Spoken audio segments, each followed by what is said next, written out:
Shalom, shalom. First, I'd like to give all praises unto Yahweh, Ba'ashem, Yahushai, Barakah, Kadash, and double honors unto the apostles and elders of Great Millstone. And honors to you brothers out there in the highways and the byways, teaching His word in all sincerity and in truth. And these Christians are finding out, man, that they ain't diligent. All right, they've been deceived into believing a feel-good story, a fairy tale, but it has no substance when it comes to the what's written in the scriptures. And like I always say, the New Testament is built upon the foundation of the Old Testament, and by that I mean the writings. So everything in the New Testament writings, all the occurrences, has to match up with what was prophesied. All right, it has to match the narrative. Right, and Christianity is a divergence from the narrative. It's a perversion, it's a corruption, it's an inconsistency. Because the scriptures are consistent.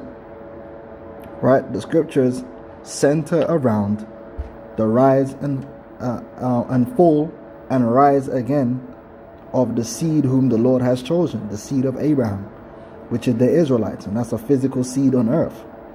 And nobody else. Okay? Now, we're going to go to one of these Christian sites here, the CBN. It says 3 reasons the biblical story requires a focus on Israel. Now, we're going to read. Alright? It says, while many believers in Messiah are hesitant to think of the Bible as a work of literature, we cannot deny that a large portion of the books comprising the Bible contain narrative relating key events and figures that are pivotal to the overall story of redemption conveyed by the Bible as a whole. Okay? See, there's a narrative in the Bible. Just like with any piece of literature, there's a narrative. The Bible has a narrative. That narrative is about the seed of Israel. You go into the book of Genesis. The book of Genesis is about the beginning of man leading to what?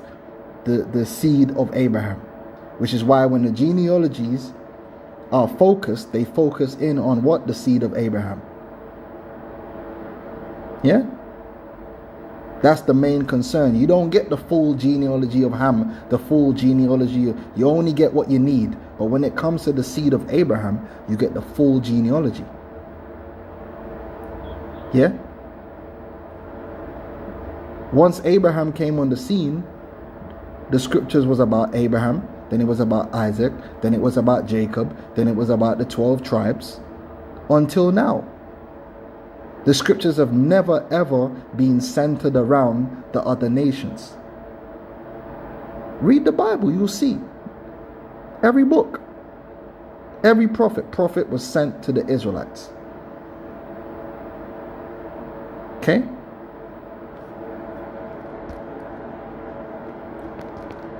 And they break it down into 3 parts. God made a covenant with Abraham. Right? The covenant between God and Abraham marks a major shift in the overall story. Humanity, they like to bring in this humanity thing, but it was never about humanity in the very beginning. It was always about that seed. The sons of God, which has always been a particular seed line of people. But they don't get that. It was never ever about humanity. Ever. Even when you go back into the garden, it was about Adam and his seed. There were other seeds on the planet. What did the Lord say about the sons of God? And then you had the daughters of men. Yeah? Humanity falls in Genesis chapter 3, and 9 chapters later, God promises to make Abraham into a great nation, that his descendants would live in the land he promised them, and that all nations will be blessed through him. Because all nations are going to be, Israel is going to be coming out of those nations. That's already been broken down.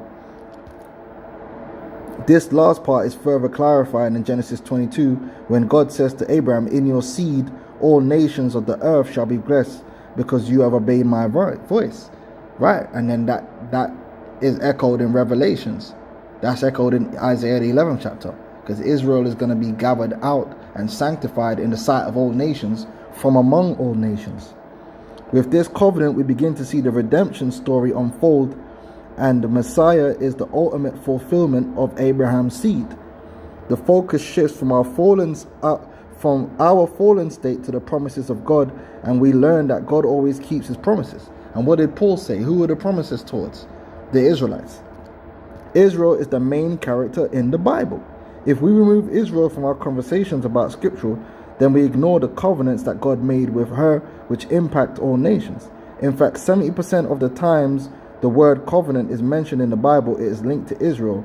Israel is setting for most of the Bible's key narrative events, including the birth of the Messiah and the giving of God's Spirit. Israel also plays a key role in end times prophecy, and when the Messiah returns, he will reign from Israel in Jerusalem. Right? Now they say Yeshua here, but we know they're talking about Yahweh Shai. It says Yahweh Shai has fulfilled many of the covenants made between God and Israel. Most noteworthy are the Abrahamic and Davidic covenants, since he was descended from Abraham and was from the line of King David. The remaining covenants that have yet to be fulfilled are God's promises to Israel concerning her land, forgiveness, and king, and these will be fulfilled when Israel embraces the Yahweh Shai as their Messiah. When the Messiah returns, he will unite, listen to this, the Gentile believers who have been spiritually grafted into Israel with the Jewish believers who already belong to Israel. No.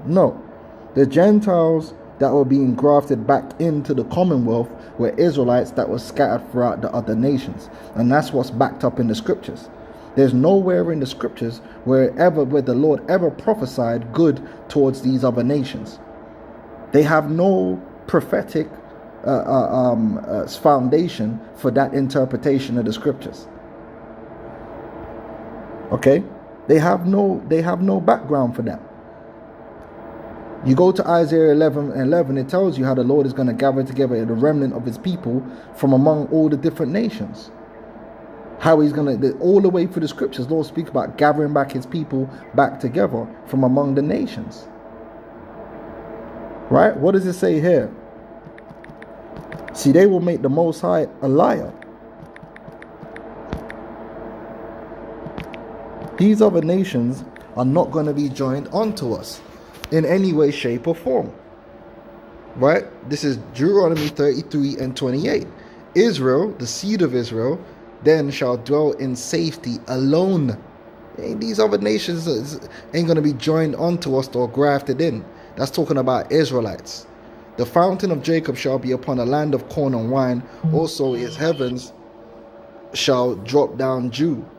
Happy art thou, O Israel. You see? Who is like unto thee? See, they're saying there is people like unto them. No. Who is like unto thee, O people saved by the Lord? Thy shield, the shield of thy help, and who is the sword of thy excellency? And thine enemies shall be found liars unto thee, and thou shalt tread upon their high places. When you're saying that other nations can be saved, you're actually directly going against what this scripture states. It says, happy is Israel, who is like unto them. So how can you then draw other nations on the same level? It doesn't work like that, man. Now I want to go to Isaiah 35. All right.